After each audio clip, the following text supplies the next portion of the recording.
I've always had Wallace and Dan in my life. These two are not just my best friends. They're the closest thing to a family I've ever had. I can't remember a time when they weren't a part of my life. It's not a matter of obsessing over one another. They've just always been there for me. I care for them like they were my own foot or an arm. They just have to be there for things to work, you know? Things weren't going so well for me back in those days. Most of the time, I sat at home, isolating myself. I didn't eat much. I slept even worse. I was stuck in a dark place, and I couldn't really force myself out of it. Luckily, I didn't have to. I had people in my life who cared enough to take that step for me, and my buddies were adamant about bringing me back on my feet. Straightening my back, so to speak. Wallace put together a bit of a celebration. First, drinks at his place. Chicken wings, cheese snacks, and poker. Then take an Uber downtown for more drinks and meeting some people. Dan had some friends from work we were going to hang out with. Good people. Like a work family, he said. Not my usual deal, but I could see that I needed to make an effort. So I dug around in my closet until I found something colorful, and went to spend a night out with the boys. We were originally going to go to Dan's place, but his sister was in town and needed to crash on his couch. She was welcome to come along, but she wasn't up to it. So at the last minute, we switched to Wallace's place. A row house on a rundown street, but in a good part of town. The kind of street that has a cigarette-infused corner shop just across from a Whole Foods. Wallace and Dan met me out by the curb. "I don't think he's taking his medicine, Wally," said Dan. "I'd have to agree, Dan," said Wally. They always did this thing where they kept repeating each other's names when they wanted to make a point. I could see where this was going from a mile away. "Good thing we had that chat with Dr. Heineken," nodded Dan. "We know your dosage." "And if he got it wrong, we got 3 6-packs of second opinions from Nurse Guinness," added Wallace. "Nurses can't write prescriptions," I added. "They can in Canada," grinned Dan. "Look it up, it's true." "This don't look like Ontario to me," I said. "I get your point." "The man is down bad," huffed Wallace. "He's gonna need all the help he can get." We settled down around the dinner table, had some chicken wings, a couple of beers, and talked for a while. Wallace had a pretty bare-bones place. Not much stuff on the walls. A living room, a bedroom, and a small guest room that doubled as emergency storage. It was the kind of bachelor pad that had a slight echo to it if you listened closely. But it had all the essentials. A nice couch, a big TV, and a bed that hadn't had its sheets changed for a solid 2 months. Dan talked a lot about his sister coming to town, how she kept nagging him about pointless things, how he was the one helping her out, and she acted like she was the one taking care of him. "I'm not the one who cheated on my husband and got kicked out," Dan scoffed. "I'm not the one who quit my job on a whim to slack on my little brother's couch." "You're right," Wallace added. "You would be very faithful to your husband. Bless your heart." "Damn straight," Dan nodded. "Too bad I'm into women." "Shame," I said. "I'd marry you." "Of course you would. You both would. I'm amazing." Wallace whipped out a deck of cards and put on something from Netflix in the background. Some reality show. Wallace usually liked to have a lot of sounds going on around him. He didn't like it when things got too quiet. He was from a big family, so it didn't take much for him to feel alone. I was on the opposite side of the spectrum, being an only child. Dan was somewhere in the middle. The two of them might sound like idiots, but they were more successful than most people give them credit for. Wallace worked with overseas shipping, and Dan was a shift manager at a bottling plant. Not the kind of titles that needed years of study to reach, but the kind of positions that require a good head on your shoulders. They were solid people, great under pressure, and honest to a fault. We played a couple of rounds, chit-chatting between games. Wallace was a great bluffer. The only thing you could know for sure is that whatever you thought he had something different. But when you figure that out, he changes to something else. He's the kind of player who always plays the person and not the cards. And he's damn good at it. Dan, on the other hand, is a wild card. He can go all in on the most random nonsense, but he can also quit when he's far ahead. He's a complete fluke. But sometimes that's what it takes to beat a guy like Wallace. We'd been playing for an hour when I had to use the bathroom. I hurried away, locked the door, did my business, and reached for a towel to dry my hands. Problem was, Wallace's bathroom was downright nasty. Toothpaste flicks on the bathroom mirror and a funky smell seeping into the guest hand towels. I could tell they'd been there for a while. Most things had this faint yellow tinge. I decided to get a fresh towel. I figured he had a couple hidden away for fancy company, so I dug through a pile of fresh laundry. Nothing peculiar there. I dug around some more. As I did, I heard the guys call out from the other room, telling me where to find more toilet paper if needed. There was a cabinet under the sink. A big one. It didn't have any handles, but I could tell you could open it. There was a magnet on the side. So I slid a finger in there and pulled it open. I think it had some kind of lock because there was a bit of a forceful click. I think I broke it. Something small spilled out and moved across my arms. Maggots. Fat little white things, contracting and extending in a sickly rhythm. They were all over the inside of the cabinet. At first, it looked like Wallace had crammed a big black trash bag in there. But looking a little closer, the details got clearer. It was a corpse. The body was wrapped in a black shirt and dark jeans. No shoes, no socks. It had decayed into a desaturated grayish green, almost mummified. Thin, brown hair stretching down a wrinkled forehead.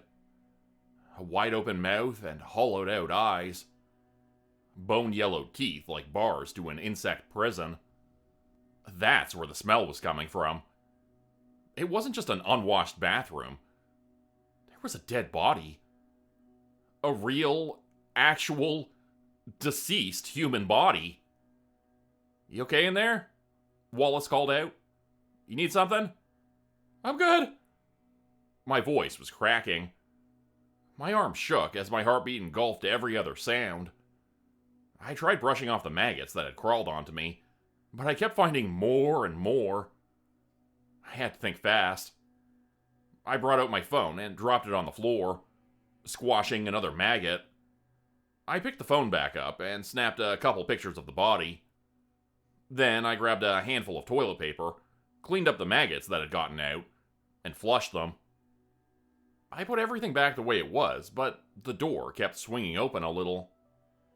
I washed my hands again and stood by the mirror for a moment. I honestly thought I was having a nightmare.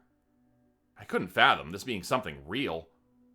A dead body in Wallace's bathroom? No wonder he didn't want us to be here for the pre-party. No wonder he was asking me what was taking so long.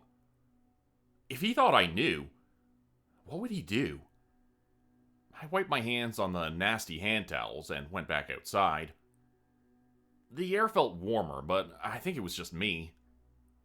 Dan had brought out a cheese plate and some crackers. My eyes got stuck on the sharp cheese knife that was waiting on the far side of the table.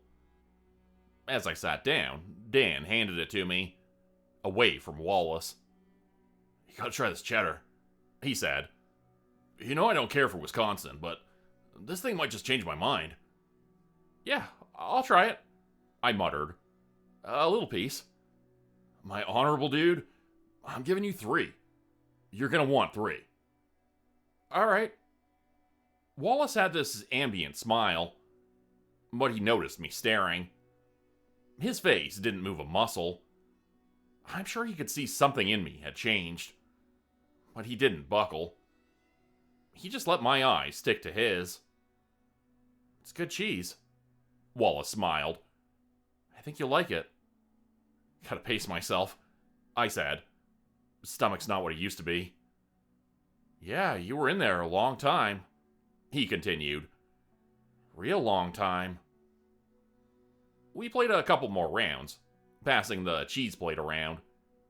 Whenever Wallace picked it up, he did this little flick of the wrist that gave the blade a whooshing noise. Like he held it upside down and then flicked it up with a swoosh. It kept breaking my concentration, and I lost 3 hands in a row. It wasn't even close. I didn't have the slightest idea what to do. I had pictures on my phone. I could excuse myself and call the police. But could I leave Dan alone with him? Should I bring him along? But wouldn't Wallace figure out that I knew if I suddenly got up and left? There was also the possibility that I was wrong somehow. That Wallace hadn't done anything. That this was something else. The body looked really old. If it had been fresh, the whole building would have smelt like death. The body must have been dead for months. But that didn't matter. Wallace had lived here for years. Dan took a short break to use the bathroom, leaving me alone with Wallace. The reality show lingered in the background, covering the room in Valley Girl banter. Wallace kept his eyes on me as I held the cheese plate near. More importantly, I kept the knife close. Thought you didn't want to rest your stomach, he said. Really hogging the cheese there. I guess Dan was right. I nodded. It's good. Mind handing me that knife? He asked. I want to cut a few slices. How many do you want? I asked. I want to do it myself, he said. No offense, but you cut them too thick. It's fine. I got you, I insisted. How many you want? A frown formed on Wallace's face. Subtle, but it was there. Not suspicion, but something else. Frustration? Maybe he didn't know. Maybe I was getting away with it. The discussion burst like a bubble as Dan came back with a vengeance.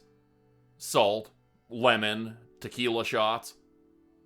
All the while, I could tell Wallace had noticed me keeping a close eye on the cheese knife. The reality show got stuck on a "Are you still watching?" verification check, underlining just how quiet things had gotten. Just the sound of cards being shuffled and flipped, the occasional clink of a glass. Dan offered me another shot, but I turned it down. My head was already swimming. You want something fancier? He asked. It's a special night. Now's a good time to ask. Nah, really. I'm good, I said. A thought crossed my mind, and I held up a finger. I pointed to Wallace as casually as my body allowed. By the way, I continued, don't you have that other card game in your car? The one with the white cards and the nasty jokes? In my car? Wallace asked. You sure? Yeah, I think you brought it last time when we went out. Funny, Wallace said. That's funny. No, really, I insisted. I'm pretty sure you had it. Wallace didn't catch what I was going for. Dan, on the other hand, got up from his chair and pointed at the bedroom. He means Cards Against Humanity, Wally. I think you got it in your bedroom. Dan wandered off before I could protest. I'd wanted to get Wallace separated so I could show Dan what was in the bathroom. Now I was stuck with Wallace again. He gave me a curious look. You good? He asked. You don't seem all there, you know? I didn't know what to say. And by the time I figured out a good enough lie, too much time had passed. He could tell I wasn't being genuine. Despite all the drinks I'd had, my tongue was dry as sand. I gave him a shrug and sipped my lukewarm Heineken. I don't know, I said. It's been crazy. You're telling me, he chuckled. Man, I get it. It's like when it rains, it pours, you know? One day and it's all upside down. Inside out. Yeah, I nodded.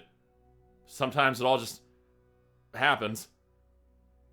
The image of the dead body flashed in my mind. The strangest detail stuck with me, like how long the teeth looked behind the retracted gums. Were all teeth that long? It made me hyper-aware of my mouth, making me smack my lips. Change takes time. Wallace nodded. We're here if you need it. And with that, he leaned across the table. I thought he was going to pat me on the hand, but instead, he snatched the cheese plate and the knife. He grinned as he cut up a piece of cheddar, giving me a wry smile. No hogging the cheese, he grinned. Not cool. Dan came back empty-handed. He'd found some other board games, but he figured we shouldn't start Monopoly this late. Besides, it didn't go well with tequila. We turned back to poker. Wallace put on another episode of that show. We discussed the details of where we were going and who we were going to meet. Wallace kept talking about this guy from work that couldn't be there, to the point where it made me take note. It was strange for Wallace to bring it up out of the blue. No one had asked. Was he inadvertently telling us who the corpse was? I don't have a lot of friends at work, Wallace admitted. I think y'all would like Chris. He's a nice guy. He can be the nicest guy in the world, but we're going out for the dames, Dan said, matter-of-factly. That's just the way it is. Why couldn't Chris come? I asked. He busy? Not sure, Wallace said with a shrug. Preoccupied. During our next couple of rounds, I had another tactic. I made sure our glasses were topped off. Both me and Dan had already used the bathroom, so I figured I could get Wallace to go next. That would give me some time alone with Dan. I made sure everyone drank, and, like clockwork, Wallace excused himself to go to the bathroom. As soon as he locked the door, I fumbled my phone out of my pocket. Dan didn't notice anything at first, but as soon as he saw my demeanor shift, a worry settled over him. I unlocked my phone and put a finger to my lips. Look, I whispered. We gotta call for help. There's a dead body in there. What? It's like he didn't register the words. I might as well have spoken a foreign language. It went in one ear and out the other. A dead body, I repeated. Look, I saved it.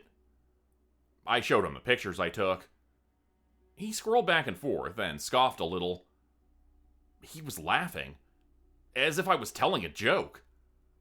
I realized the light in the pictures wasn't the best, and it didn't help. I was holding the phone from a weird angle. It probably just looked like a garbage bag covered in white sprinkles. It's not a joke, I assured him. It's really there, right under the sink, stuffed in like a... The toilet flushed. I put the phone back in my pocket and looked back up at Dan. His smile had faded a little, but I could see he wasn't understanding. Perhaps, in his world, what I was saying was impossible. So, before Wallace got back, I leaned back and whispered, See for yourself. Go back in. Check under the sink. Wallace returned and sat back down. Dan gave me another look and headed for the bathroom without a word. For the third time, I was alone with Wallace. This time, he could tell I was upset. I couldn't hide it. Not after talking to Dan like that. You're really not looking well, said Wallace. Maybe we shouldn't go out. Maybe. I nodded. We'll just see how this plays out. What do you mean? He asked. How what's gonna play out? Wallace leaned over the poker table, keeping the cheese knife close to his body. I listened for Dan to react to the body in the bathroom, but there was nothing. Maybe he was already calling for help while I kept Wallace busy. You know, whatever, I said. Whatever happens, happens. Whatever happens, happens? Wallace laughed. Mr. I need to know where all the bathrooms are at all times tells me whatever happens, happens. Now I know you're not all right. Well, maybe I'm not, I said, throwing up my arms. Maybe I'm not okay. Something bothering you? He pressed. Is it something I did? I think it might be. I nodded. Might be something you did. I've never been the kind of person to confront people out of the blue. Especially not people I care about. But I'd had a couple of drinks, and I wasn't feeling like myself anymore. Hell, nothing felt real anymore. It's like I'd fallen into some kind of bizarro world, where one of my best friends had turned into a cold-blooded murderer. But there was no mistaking what I'd seen. Dan came out of the bathroom, and in the split second when Wallace looked up, I snatched the cheese knife from the plate, leaving the cheddar. There was the harsh noise of metal scraping against ceramic as I jumped out of my chair, holding the knife as a weapon. Wallace got up from his chair and stepped away from the table. Dan backed away with a quiet, "Whoa, whoa, whoa." I pointed at Dan with my free hand. "Dan, call the police," I said. "Call them right now." "What are you doing?" Wallace yelled. "Put the damn knife down." "So you can take it?" I snapped back. "You want to put us under the sink too?" Wallace shook his head, as if trying to rattle the confusion out of his mind. He took a deep breath and looked me in the eye. "What exactly is the problem here?" he asked. "The problem is you got a goddamn body stuffed under the sink." Wallace cocked his head. And with a shrug, he said, "So?" Out of all the things he could have said, that's the one that surprised me the most. I thought he was going to defend himself or straight up deny it. But no. He didn't seem to mind this at all. I couldn't wrap my head around it. I didn't know what to feel. "Dan saw it too," I said. "I took photos. I showed him."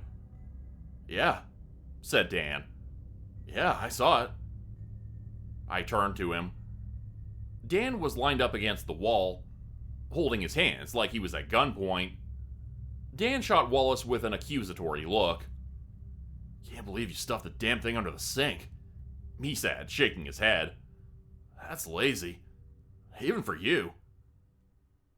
My feet felt light, my head heavy. It's like there were so many thoughts pushing into my head that I had trouble keeping my neck straight. Like I was being crushed from the top down. The darkness sunk straight through my heart and settled in my stomach, burning with gastric acid all the way down. "It's temporary," said Wallace. "Bad timing. I haven't had time to move it." "You need my truck, Wally?" Dan asked. "It's a bitch to clean, you know." "Should be good." Wallace shrugged. "It's just ash and bone. Won't leave a trace." They were talking like I wasn't there. Like I wasn't holding a knife. Did one of them have some kind of hidden weapon? How could they not see me as a threat? I unlocked my phone and dialed the emergency services, but left my hand off the call button. That got their attention. "Whoa, whoa, whoa," said Dan. "You serious? What do you think you're doing?" "I'm not letting you turn murder into a fucking joke. That's what I'm doing." "Holy shit, he's blanking," said Wallace. "Oh fuck, you're right," said Dan. "He is blanking." I held the phone up with my finger on the call button. I didn't know what to do. I couldn't make sense of what they were saying. I didn't know what to do. And I was just as ready to start swinging the knife around as I was to call for help. My nerves were a coin toss from fight, flight, or come what may. "You're not making any sense," I wheezed. "None of you." Wallace held up an open hand. "Look, I'm sorry," he said. "We didn't realize what was going on. This has got to be traumatic." "Just put the phone down," said Dan. "You can keep the knife." I shook my head. I did nothing. No calling, no cutting, no yelling or screaming. I just observed them and waited for a solution to reveal itself. Wallace stepped out from behind the poker table. The reality show was still rolling in the background. Two girls with white accents arguing loudly over a birthday cake. "We're celebrating," said Wallace slowly. "You remember that part, right?" "Yeah," I said. "We're going out." "Guys' night out, yeah," he continued. "Do you know why?" "I've been having a hard time," I said. "You wanted to take me out." "That's not a celebration," Dan added. "That's just being good people. This is a celebration." "Do you remember what we're celebrating?" Wallace asked. "Do you know that part?" I didn't. Thinking back on it, there was a bit of a muddled cloud over that part. It had come pretty much from nowhere. The guys had invited me out, and I accepted without a second thought. Like we'd done it before. But I couldn't remember when or why. Sometimes, when you do things you wouldn't do, we blank out, Wallace added. Happens to a lot of newbies. What the fuck kind of sentence is that? I let out a joyless laugh. The knife in my hand shook. And long after the laugh was gone, the shaking remained. "You're not you," said Dan from the sidelines. "None of us are. We're different." Wallace nodded. "Better." Wallace pointed to the bathroom, taking a step closer. "That's me in there," he said. "The real me. But I'm real too." Wallace took another step forward and extended a hand. "Give me something," he said. "The phone or the knife. Or both. But you gotta trust me." "I don't even understand what you're saying," I said. "How the hell am I supposed to trust you?" "Because you know me. You know Dan. You've known us long, long before we got here. We're the same brood, man. Brothers." "Brood," Dan scoffed, shaking his head. "Don't like that word." "Dan, not the time," Wallace said, rolling his eyes. Dan held up a hand apologetically and shuffled away from the wall. Wallace was right in front of me. He slowly placed a hand on the blade of my knife. The Valley girls on the TV were laughing now. Drama solved.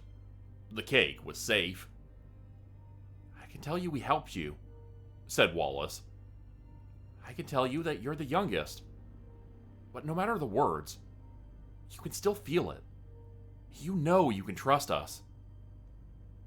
But I didn't know shit. I had a murderer wrapping his hands around my weapon, and I was hesitating. I couldn't stop that image. That black shirt, those dark jeans, the plop of a fat maggot hitting the ceramic tiles. "You want me to show you?" Wallace asked. "You want the truth?" I didn't. I really didn't. I just wanted to go home and forget the entire night. To go back to the time when we were just gonna go out for drinks. Guys' night. And yet, I released the knife and nodded. Wallace dropped it on the floor. "Yeah," I sobbed. "I want the truth." We went out the back door. Dan was in no position to drive, but I saw him lean over a fence and do this strange, hulking movement. After a couple of seconds, his stomach rippled, and a transparent glob of jelly rolled out of him like a hairball. Then he was fine. Sober, even. No slurred speech. No swinging movement. He went and got his pickup truck. Wallace cleaned up the maggots and wrapped the cabinet in plastic. Once Dan got back, the two of them carried it to the truck and secured it with bright plastic straps. All three of us had to pile into the front seat, sitting side by side. Any other night of my life, I wouldn't have given it a second thought. Now it felt like surrender. They played music and talked. Dan had to call his work friends and tell them we weren't coming to the club. Wallace seemed a bit peeved about it, but there was too much to do. At least, that's what it sounded like. Dan's position at the bottling plant allowed him access to a warehouse, and with that, he could get to some shipping containers. We rolled past a gate with an armed guard. Dan seemed to know him. They waved at each other. Apparently, it wasn't that unusual for Dan to drop by unannounced late at night on the weekend. We parked. Wallace and Dan got the cabinet. As they did, they gave me a tired look. "You might as well help," said Wallace. "You can have us carry this thing on our own?" I didn't know what to say. I didn't even know if I was still going to call for help or not. It felt like a part of my conscience had taken a physical beating, like the decision-making part of my brain was swollen. The two of them just stood there, waiting for me to lend a hand. They weren't going to move until I did. So, I helped them.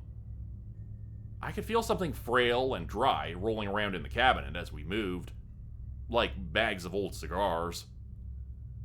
3 guys and an improvised coffin. Our footsteps echoed against the metal walls. Hollow containers in neutral colors, most of which were rusted or scheduled for deconstruction. We went to the far end of the building and put down the cabinet. We all took a moment to catch our breaths. The container in front of us was just like all the others. The same neutral color, similar serial numbers, same company logo, a faded blue sunflower print. Dan stepped up and clicked the lock open. Then he gave me some space and Wallace tapped me on the shoulder. "When you're ready." The container was slightly ajar. Dan was using a little flashlight from his keychain, casting my shadow across the door. For a moment, I didn't know what to do. I could walk away and never know for sure, or I could fling those doors wide open. There might be nothing inside, and I'd have 2 of my friends murder me. Or there might be something inside that I would be unable to understand. But as long as I was out there, with my hand on the door, I could be anything. A guy being pranked, a victim, a murderer. As long as that door stayed closed, I was all of it at once. But I had to know which one was real. The door swung open with a rusty whine. There was a lot of plastic and a lot of chemicals. Vacuum-sealed bags. A hand on my shoulder urged me forward. Another hand reached ahead, pointing at one of the corners. "There," Dan said. "That's you." And with that, I broke into 1,000 screaming pieces. I hadn't just been in a dark place these last few weeks. It had been a real, actual space. Somewhere dark and fractured. Somewhere you were born and dying in the same heartbeat, dreaming of life. And somewhere in there, I dreamt of me. A life not my own, but someone else's. But I dreamt it so clearly, so vividly, that I wanted it as my own. I remember barking, a haunch skulking behind the trash cans, how I'd practice standing and talking and walking, changing. Dan and Wallace had helped me. I knew them from before. There was a body in that container that looked like me. It had succumbed to my dream, and it had been replaced. And I'd wanted so bad for that dream to be real that I'd forgotten. I'd blanked. There was a body, and that body was me. Those were my eyes, unblinking as another fly drank itself fat off my cold skin. "You'll get there, buddy," Dan muttered. "Take your time." My mind cycled. I was real, but I wasn't real. I had thoughts, but they weren't mine. I'd done all I could to get away from that dark, but it was still there. The more I thought about it, the more I felt it. I stood there on my knees, looking at my broken face lit up by a faint pocket light. My eyes looking back at me from behind a sheet of plastic. But those were never my eyes. In so many ways, we were alike. But we weren't the same. Wallace and Dan took me home later that night. They closed the container and locked it back up. We weren't going to use it anymore. And there were no more bodies to hide. The gang was all here. And this ordeal was going to disappear forever. From that night on, there would be nothing and no one that could say I wasn't me. They could run every test on my body, ask me any question, and check every atom of my being. I am me. But in every other way, I am not. It's such an alien thought to live with. This one thing is such a small part of my life, but it changes everything. I know I'm no different from what I dreamed I'd be, but that doesn't change the fact that it never happened to me. I wasn't the one who graduated high school or got my driver's license. That was another body. One that I dreamed of. And yet, I know all about it. I could point my math teacher out in a crowd, even though I'd never really seen the man with these eyes. I'm just a copy. But Dan and Wallace were different. Not only were they my real friends, but they were also something more. Something other. And even on that level, we are family. I know there are others, but they're not like us. They're not Brood. They want more than to step out of the dark. It's been some time since poker night. The guys originally took me out to celebrate my arrival, or crossing the line. I was the last addition to the group, and we'd finished the replacement just a couple of days prior. I'd gone so far into my new life that I completely blanked out on what we'd done. I still can't see it clearly. It's like smoke in a nightmare. We still play poker sometimes. Not to celebrate, but just for fun. I still go to work and laugh and joke. I can even enjoy a cold beer and watch my favorite show. But there's always that nagging voice in the back of my mind.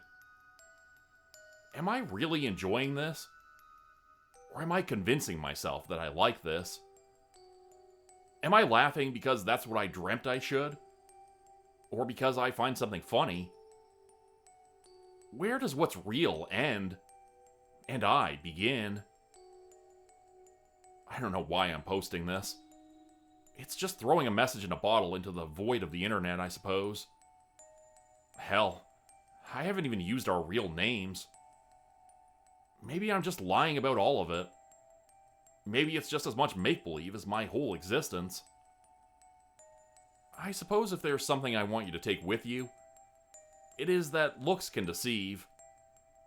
Anything can be taken for granted. And anything can be a lie. The greatest perceptible truth of a human life can turn out to be nothing. So, maybe we should just enjoy what we have. For as long as we can allow ourselves to have it. Even if it's just a poker night with the guys. I guess, as the song goes, life is but a dream. Become a channel member today for early access, bonus videos, and special emojis only available to members. Check out the description below or click the join button for more info. If you'd like another way to help support the channel, please consider joining my Patreon page at patreon.com/Jordan Group Horror. As a patron, you'll get access to bonus videos and content. You'll be credited at the end of every video going forward. And if you decide to stay for 3 months, I'll name a character after you, which will be featured in a Hollow's End story. Links to join the Patreon are in the description. Thanks everyone for listening. Please like, subscribe, and comment to help the channel continue to grow. And see you again next time at 4 p.m. Eastern Standard Time. Hope you have a great night.